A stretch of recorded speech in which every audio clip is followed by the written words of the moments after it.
¿dónde están localizadas las estacas en México? Y dice la nota de Church News, que fue publicada el 25 de junio de 2023 por David Schneider, que hay 227 estacas de la iglesia y que están repartidas en los 31 estados y la Ciudad de México. ¿Sí? Entonces aquí está un mapa del país de México. Y bueno, nada más para que se den una idea, hermanos, los que no están acá en México, yo estoy en el número 7, yo vivo en el número 7, el estado de Nuevo León, y Víctor vive en la punta del estado número 6. Están hacia arriba y un poquito hacia la izquierda el de Víctor. Entonces, los números son 31 estados, 32 estados realmente. Ahí al periodista pues no conoce, ¿no? El área política de México, pero bueno, son 32. Y el número que marca cada una de estas áreas es es la posición en la cantidad de estacas, de acuerdo con el reporte de esta publicación. Ahora, le voy a dar un poquito hacia abajo, Víctor, y dice, cada estado de la nación de México tiene al menos una estaca santo de los últimos días con sede en ese estado. La iglesia tiene 222 estacas en todo el país, que tiene 31 estados más el Distrito Federal de la Ciudad de México. ¿Sí? Esto ya no es un distrito federal, entonces aquí es donde hierra el artículo, pero bueno, vamos a centrarnos en que hay 227 estacas en todo el país y dice que hay poco más de 1.5 millones de miembros y que es el segundo mayor número de miembros en un país detrás de los Estados Unidos y justo por delante de Brasil. Entonces nos marca que en la Ciudad de México, que en el Estado de México, y por aquí debe haber varios del Estado de México, creo que la hermana María del Rosario es del Estado de México. Déjame hago un poquito más grande esta publicación para que se vea mejor. Ahí está. Ahí está. El Estado de México tiene 26 estacas. La Ciudad de México hay 20 estacas. En el estado de Veracruz hay 17 estacas. Puebla 15. Tamaulipas 11. Chihuahua, que es el estado donde tú radicas, Víctor, hay 11 estacas. Nuevo León es el estado donde yo radico. Hay 10 estacas. Hidalgo 9 estacas. Coahuila 9. Y así sucesivamente. Yucatán está en la posición número 12 con 8 estacas. Cuando nosotros servíamos por allá en la misión, Víctor, había 4. Pero estacas. cuatro en Mérida, ¿no? Y 2 en Cancún. Sí, pero ya estas ya las cuentan como Quintana Roo. En Quintana Roo ahorita hay 5. Tienes razón, claro.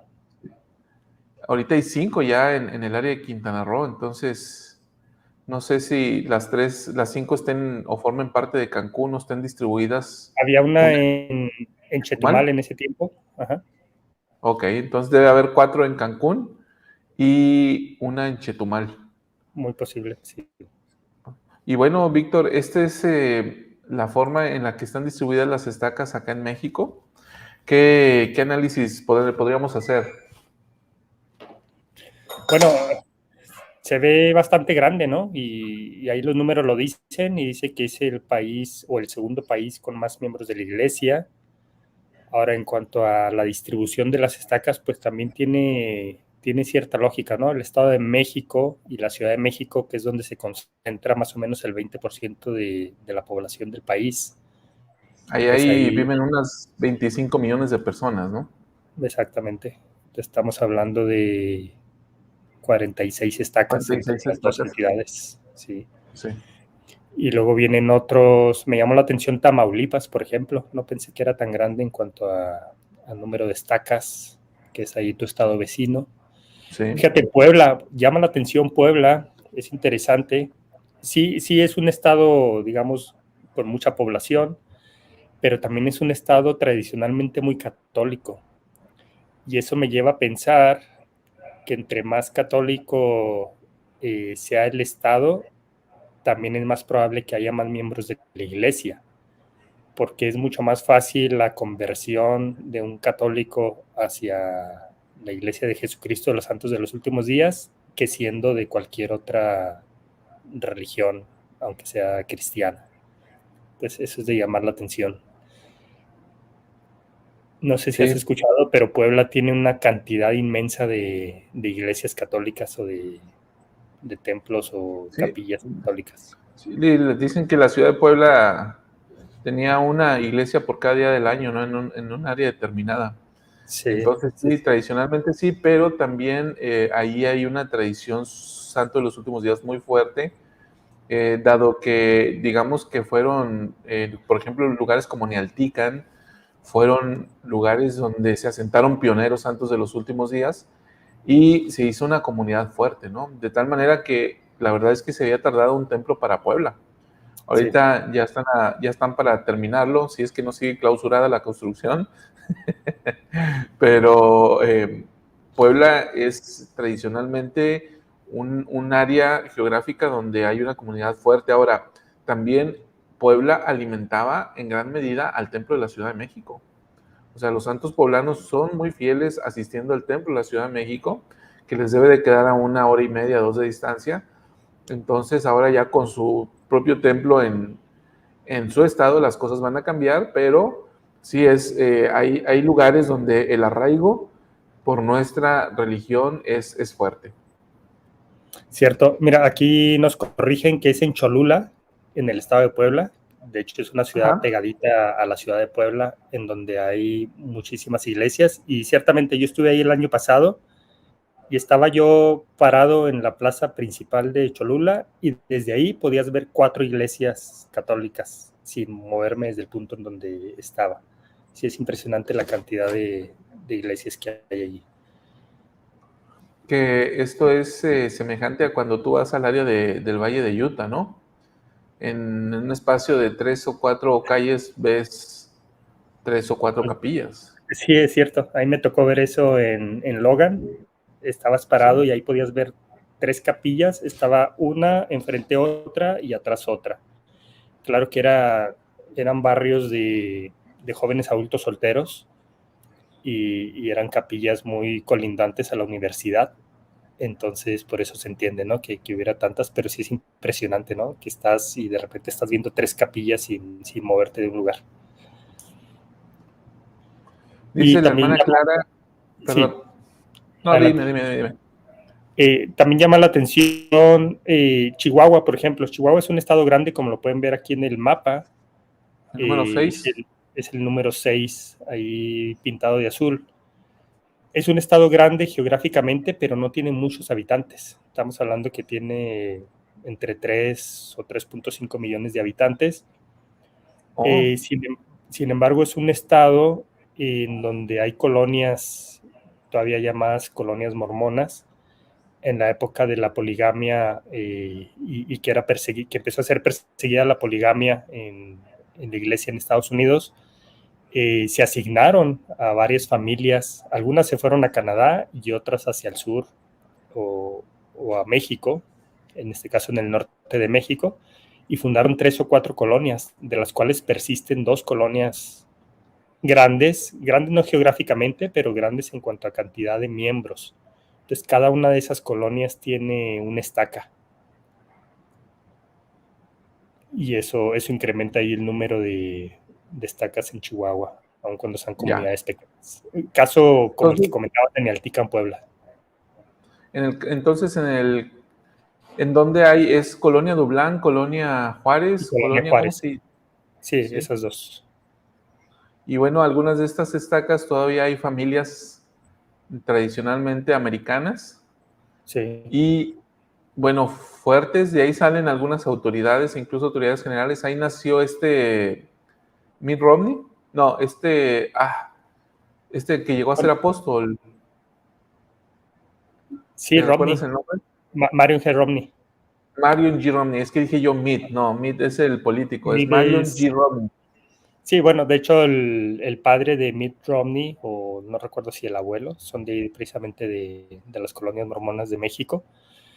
Y algo interesante de ahí es que permanece, hasta donde sé, la única escuela de la iglesia en México. La Si colonia Juárez, recuerdas la Academia la Juárez. Academia Juárez. Si recuerdas, a principios del siglo XX se fundaron muchas escuelas, prácticamente en cada país donde estaba la iglesia se fundaron academias les llaman, y luego fueron desapareciendo, ¿no? Más o menos en los años 70, 80 del siglo pasado, muchas de estas fueron desapareciendo.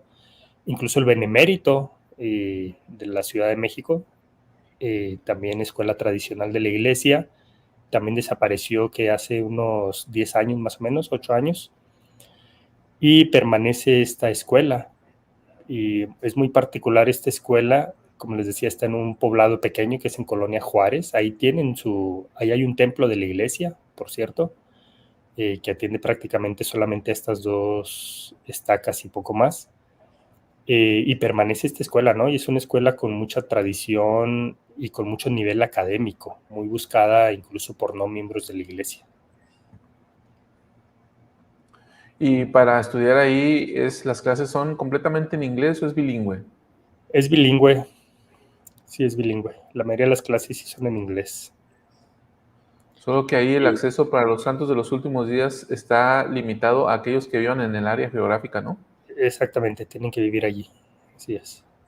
Que muchos lo que hacen de otras ciudades cercanas, pues se van y viven allí, mientras sus hijos están en la escuela, o bien hay casas de asistencia con algunas de las familias, miembros de la iglesia, y cambian su domicilio.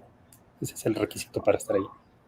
Ahora, Víctor, dice en la nota que hay 227 estacas, 1.5 millones de miembros.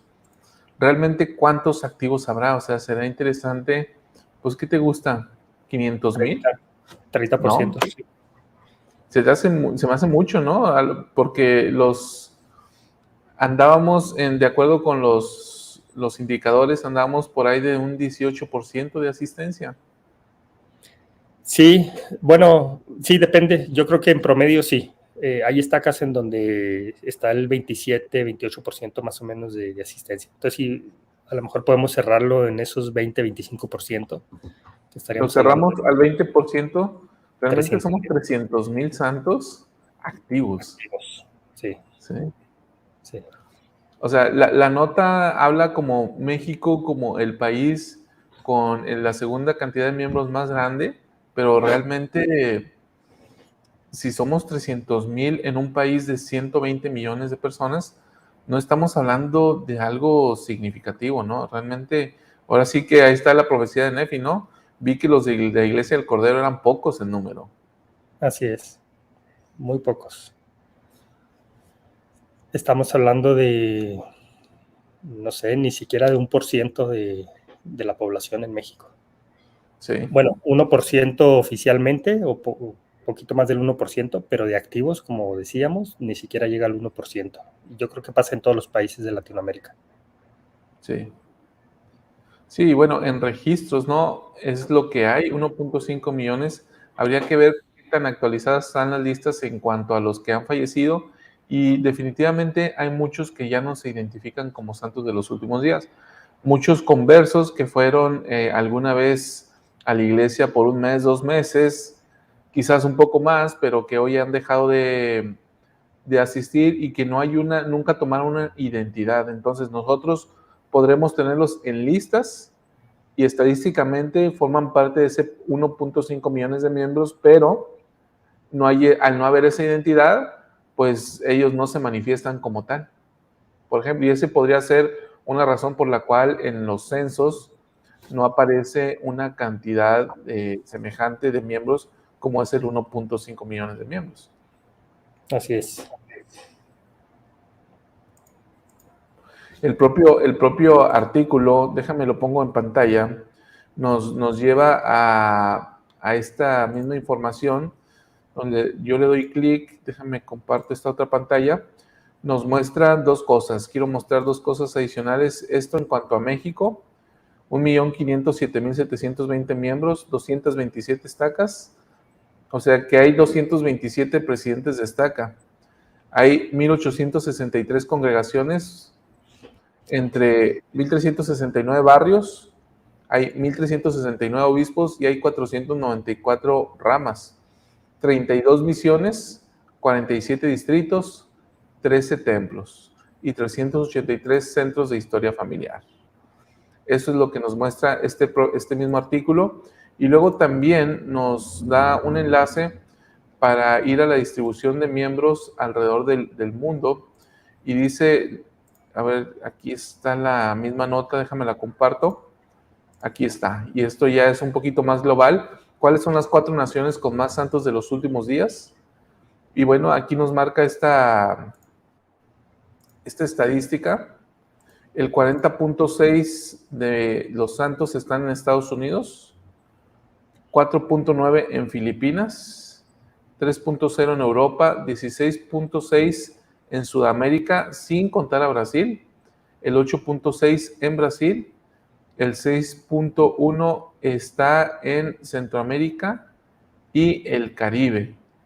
Y bueno, aquí no nos da nada acerca sobre México. Pero no creo que esté incluido en Centroamérica, porque es muy bajo el porcentaje. No. Tendría que ser más. Sí. Tendría que ser este amarillito. Sí. Uh-huh. Y tendría que estar por arriba, no sé, a lo mejor el 8.8 o el 9%, porque sí, estadísticamente estamos por encima de Brasil, pero pronto, en los próximos años, aquí va a haber un vuelco, ¿no? Sí. Por estadística, Brasil definitivamente debe de tener más miembros, porque ¿cuántos millones de habitantes son allá? Te lo investigo en un momento. Sí, 215 millones de habitantes, según una búsqueda rápida en Google. Es decir, ¿mande? 214, ¿verdad? Sí, entonces acá en México vivimos unos 120, 130 millones de personas. Bueno, y además tenemos unos 40 millones de personas regados en Estados Unidos, de mexicanos. Uh-huh. Entonces, estadísticamente Brasil tiene casi, ¿qué son? 80, 90 millones de personas más viviendo en su país. Entonces, estadísticamente tiene más probabilidades de tener una mayor cantidad de miembros. Y de aquí al poco tiempo, Brasil va a tener mayor cantidad de miembros y mayor cantidad de templos. Sí. Sí, como dices, yo creo que de aquí a 10 años seguramente pasa a ser el segundo país con más miembros de la iglesia. De aquí a poco tiempo. Y pues bueno, ahí están las estadísticas oficiales de la iglesia. Dice la hermana Gabriela Muñoz, qué buena información. Yo pensé que a nadie le interesaba más que a mí. Pero sí, me dice el hermano que si puedo compartir el link, claro que sí. ¿Quién es el que me lo piden? La hermana Lucy García, que si puedo compartir el link, claro que sí. Por aquí dejo el link. Es de Church News. De hecho, nosotros nos podemos suscribir al Church News y nos llega un boletín. Yo no realmente poco abro estos boletines, más bien sigo las páginas o las redes sociales de Church News, y ahí es donde veo este tipo de información, por ejemplo. Ahí mandé los enlaces para el que guste consultarlos. Pues bueno, Víctor, si ya ¿quieres agregar algo en cuanto a este tema? Alguien comentaba por aquí, me parece que Goyito, que el término mormona se aplica como referencia, solamente sería bueno aplicar el término actual que nos indica el profeta.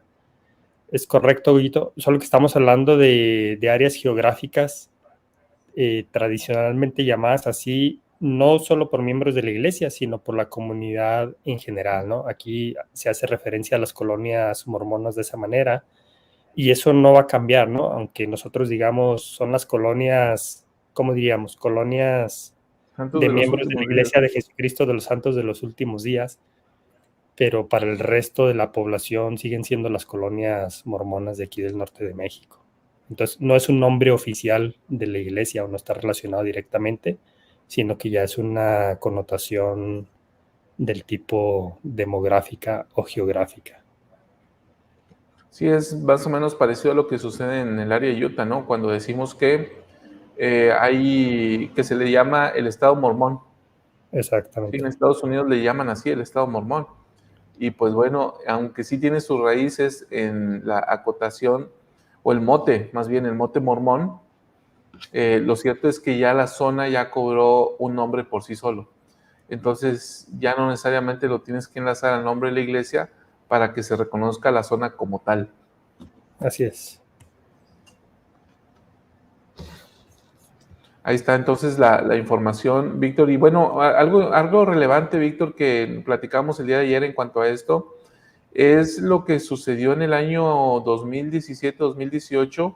Acá en México se implementó un plan, le llamaron un plan maestro, donde se unieron barrios, estacas, crearon nuevas estacas, dividieron algunas o desaparecieron algunas estacas y barrios. Muchos edificios cayeron en desuso. Por ejemplo, en el barrio donde yo estaba en ese momento, se unieron 3 barrios. Donde llegué a los meses después de eso, se unieron 2 unidades de 2 estacas diferentes. Desaparecieron una de las estacas a la que pertenecía uno de esos barrios. Y bueno, la idea de esto era crear barrios fuertes de 150, 180, 250 miembros. Por ejemplo, Víctor, en el barrio anterior donde yo estaba, al unir a 3 barrios, se esperaba que hubiera una asistencia de unos 220 personas. Y lo cierto es que cuando se hace esa unificación, lo máximo que alcanzamos fueron 170, 180 miembros y eventualmente eso fue bajando, ¿no? Al día de hoy yo entiendo que en esa unidad, y yo sabía en ese momento, me daba cuenta del dato porque formaba parte del obispado, al día de hoy yo sé que en esa unidad no van más de 150. Entonces, una unidad que esperaba alrededor de 220, quizás un poco más de miembros, termina siendo un barrio de 140 personas.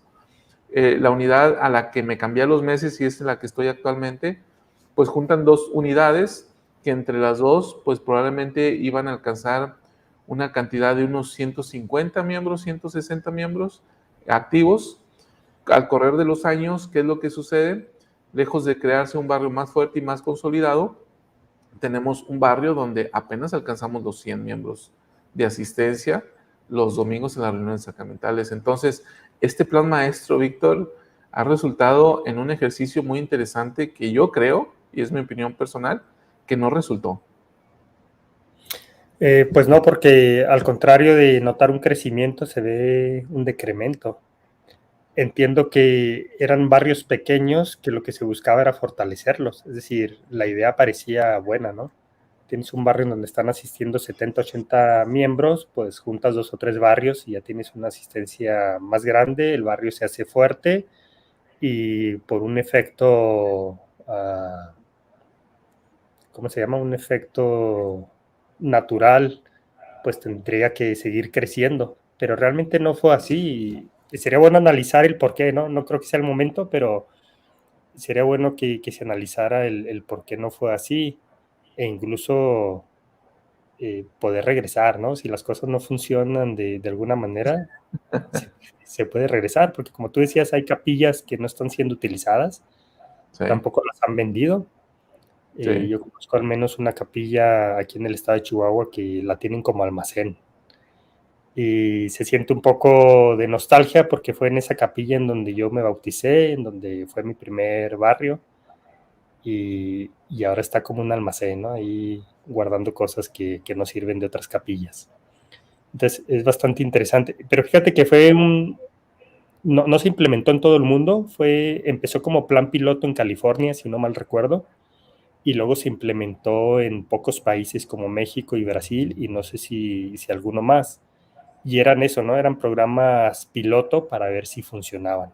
Aquí el resultado fue que al menos en México no funcionó para lo que se tenía planeado, que era un crecimiento, pero de alguna manera eso refleja que en lugar de que haya crecimiento de la iglesia, y estoy hablando en México específicamente, en lugar de que haya un crecimiento, pues está habiendo un decremento. Y ya lo hemos comentado en otras ocasiones, hay áreas, algunas áreas de Sudamérica y áreas principalmente en África, en donde sí hay crecimiento.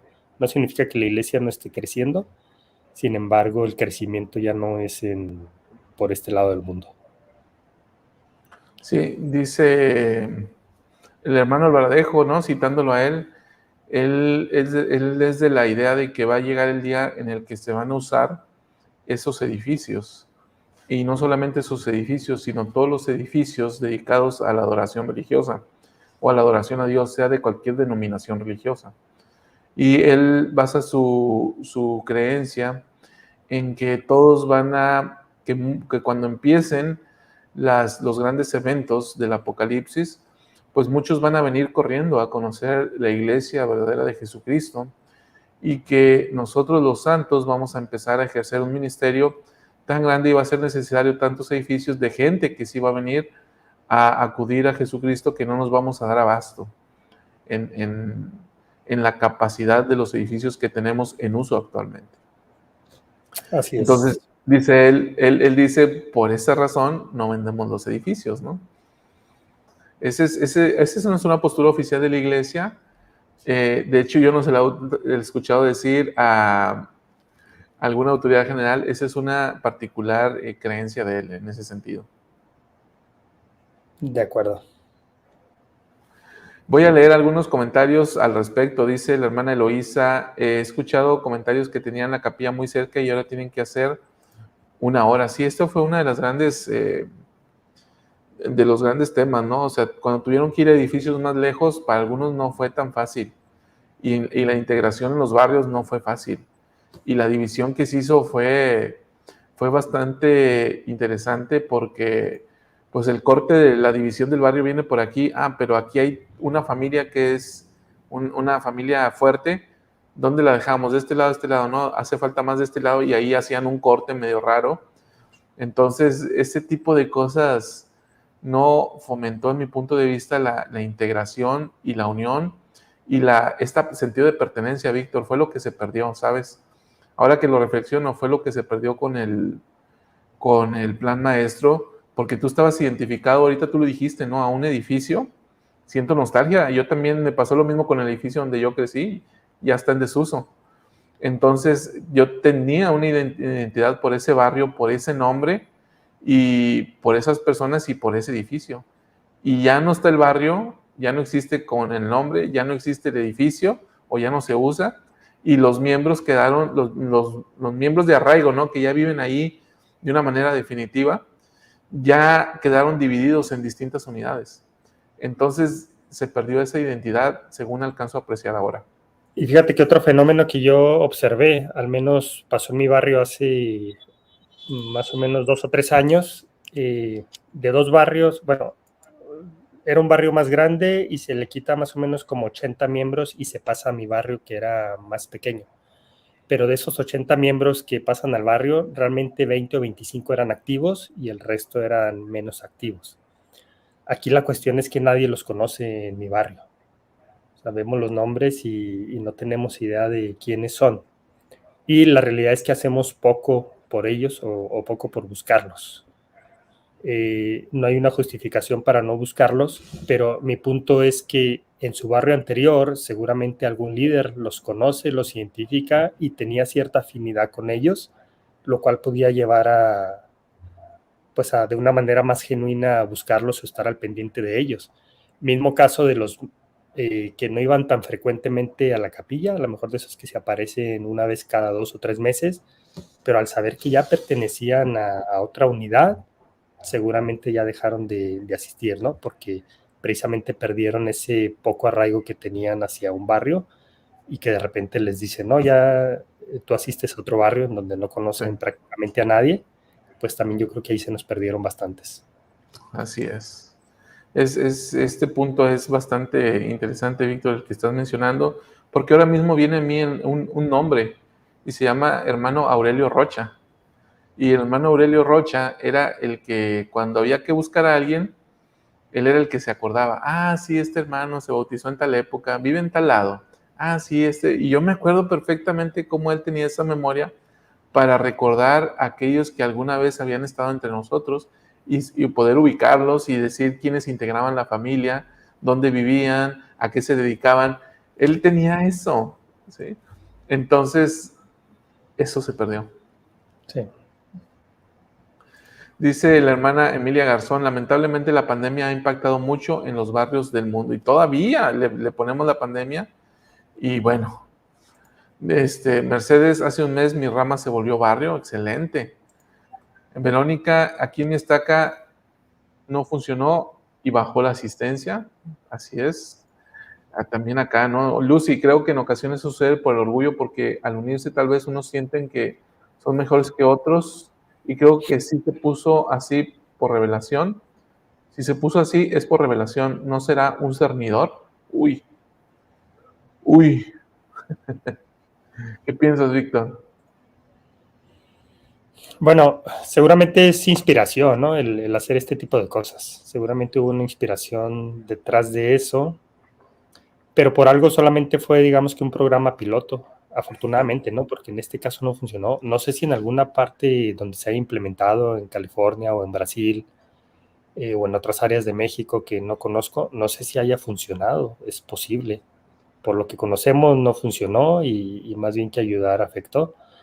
Sin embargo, yo pienso que tuvo que haber habido inspiración de alguna forma porque me costaría entender que, por ejemplo, la presidencia de área en México haya tomado esta decisión o seguramente fue por instrucciones desde Lago Salado, pero me cuesta entender que no haya habido una inspiración para hacerlo, ¿no? Que se tomen este tipo de decisiones al vapor.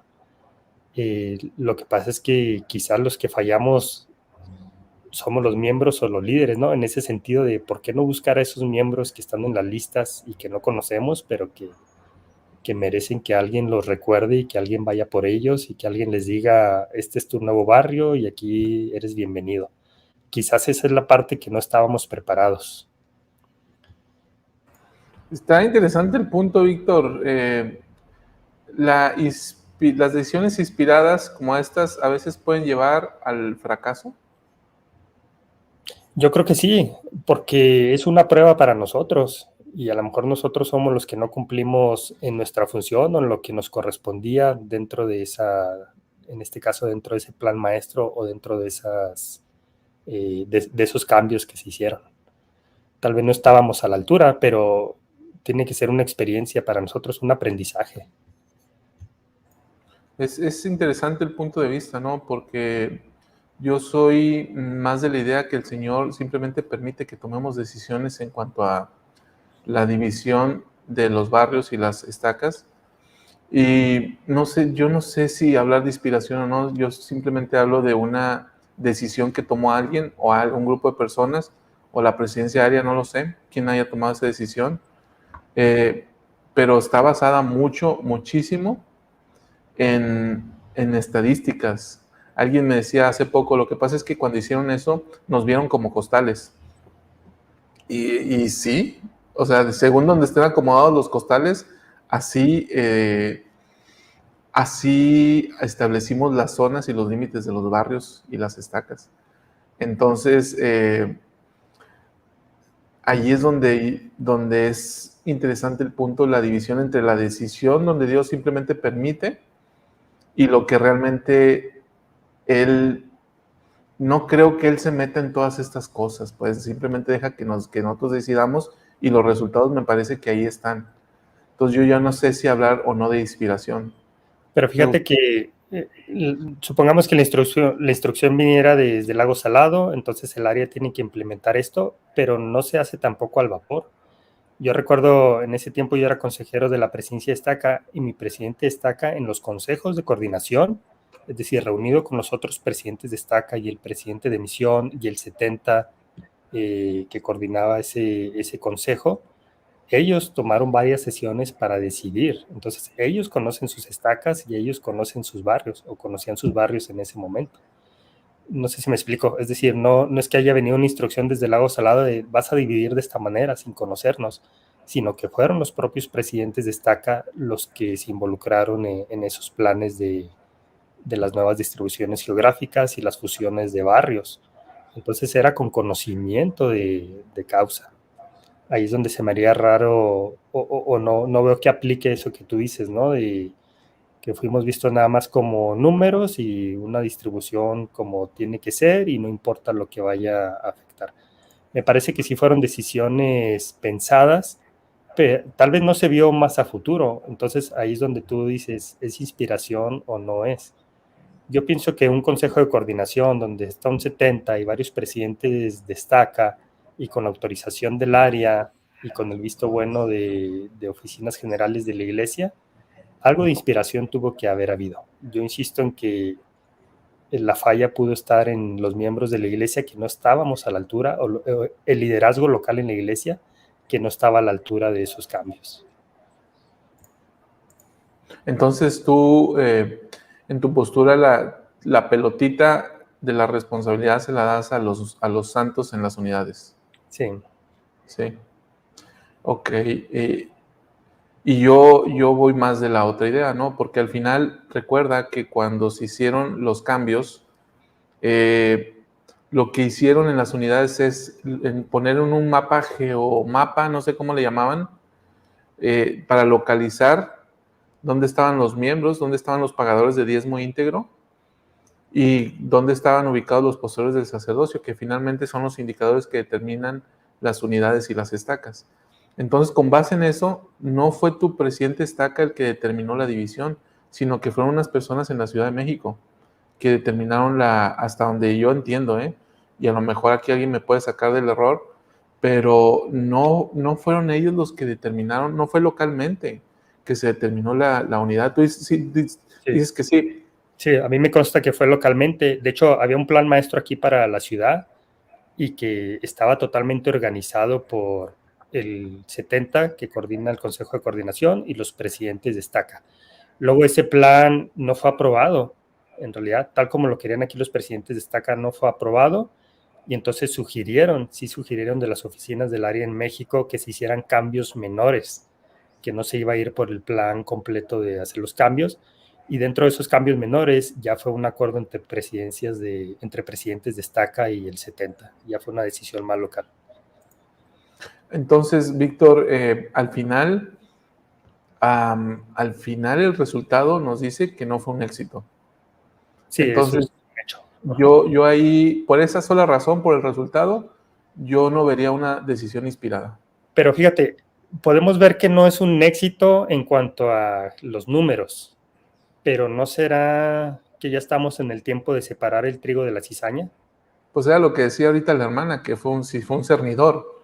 Y yo creo que no. Yo creo que, a ver, si esto fuera,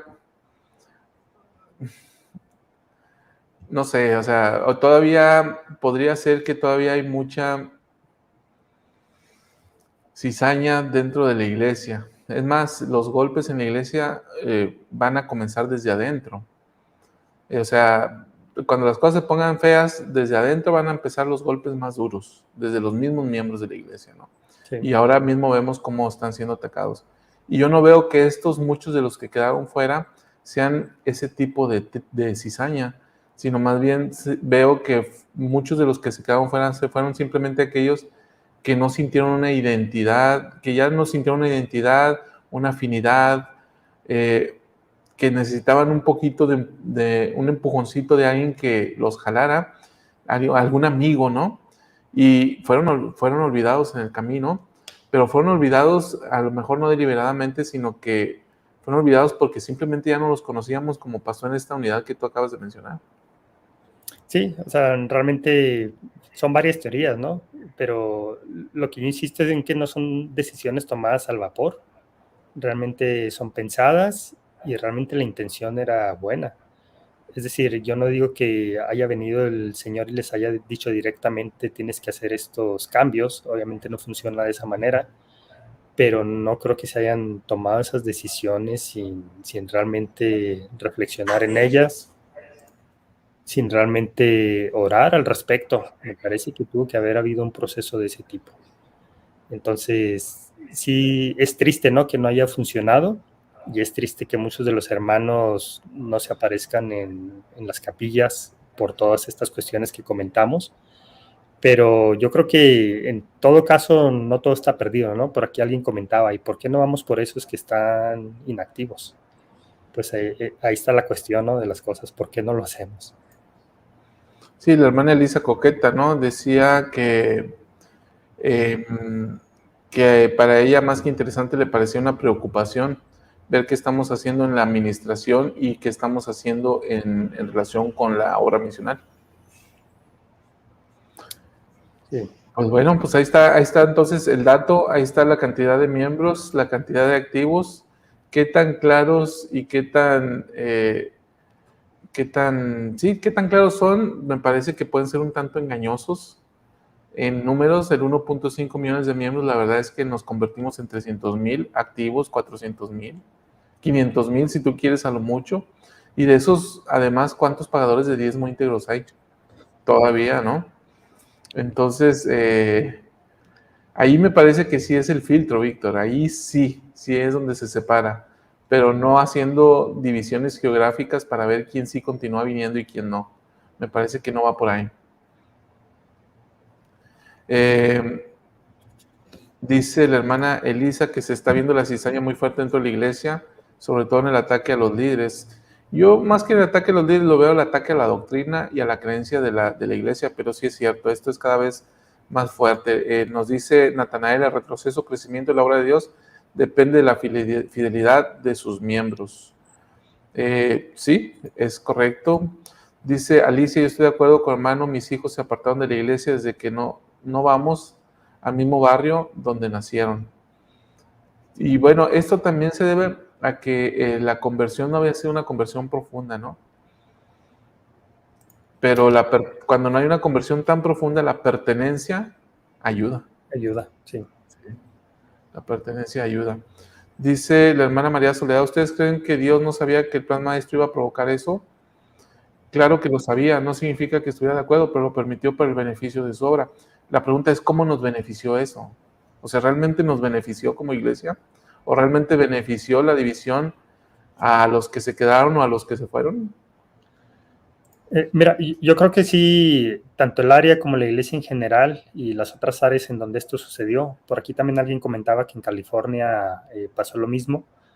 Yo creo que se vio que no funcionó o no dio los frutos que se esperaban de esto, y tan es así que no se siguió haciendo en otras áreas. Entonces, históricamente ha pasado lo mismo en la iglesia, ¿no? No es la primera vez que pasa algo así. Se han tomado decisiones en donde luego se tiene que retroceder porque algo no funcionó. Y aquí podemos pensar que es lo que tú decías, el Señor permite que pasen esas cosas porque nosotros somos los que tenemos algo que aprender. Lo que pasa es que es un poco duro pensar, el Señor lo permite a una costa de que algunos se van a perder. Yo creo que ellos van a tener la oportunidad de volver y la decisión va a estar en ellos.